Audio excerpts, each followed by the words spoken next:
If you know your history, then you will know where you are coming from, and in whatever you do, seek wisdom. Knowledge is power. Inugo maka the book Hip Hop and Igbo Culture, authored by Martin Ifeanyichukwu Ekezie Ezanumba the First. Metal of There is a great insight in hip hop and Igbo culture. You can get this book or pick it up at a bookshop in St. Teresa's Catholic Church, Omonya, or pick it up at Joseph's Bookshop, Book to the Nation, 8 Uguta Road, opposite DMGS on the shop.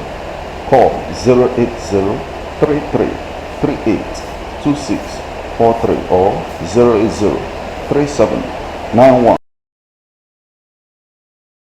Ihe mere eji enwe otu na-achịkọba ihe gbasara ndị ahịa bụ na ọ na-enyere aka iji mee ka ihe kwesịrị ilute ndị ahịa aka lute ha aka. Ahịa Ekeamangwu n'oge afịa ọlụ Nnewi nke aha kwupụtara maka ọtụtụ ihe ndị na-echelụ ha aka mgba dịka otu mmiri si abata n'ụlọ ahịa ha ma mmiri zoo na ihe ndị ọzọ. Nke izuzo mbụ n'afịa anya anyị nwere ụlọ ebe mmiri si apụ, mmiri na-ezoche na-asọbata ma n'ime shọp n'afịa anya ọdụ chaghị organize like that. Ebe a na-awụfe ahịfịa ndị na-achị dị afịa ka ha na-ekwupụta mkpa ọ dị na gọọmenti ga-agbatalụ ha ọsọ enyemaka n'ihe ndị na-echegalụfa aka mgba. Ifeọma Ugwu bụ onye na-azụ ihe ofe ma nri kọwalụ otu o si azụta ahịa na Nkwọ Nnewi ma na-elekwa n'ahịa Ekeamangwu. A na-ere ụmụ ihe ofe anyasị ma ele ife nri ma rice ma garị ma beans ihe eji esi. Na-azụta ya na Nkwọ Nnewi matakwa ebe a na-eme.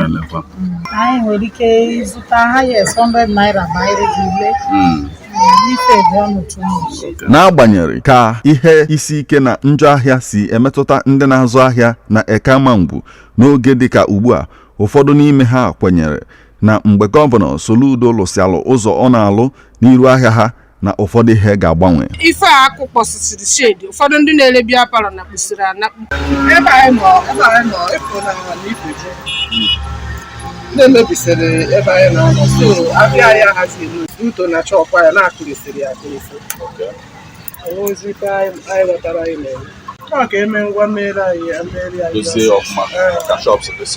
n'ahịa Ekeamangwu nke dị na Nnewi ka mụ onwe m bụ Martin Ekezie wetara gị ya bụ akụkọ maka Blaze FM.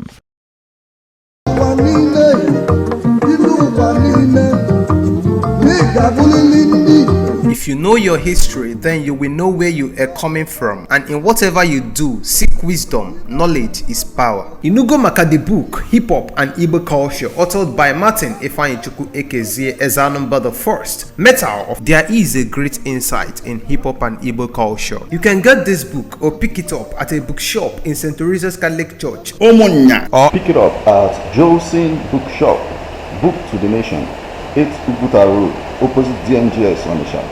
Call 080-3338-2643 or 080-3791.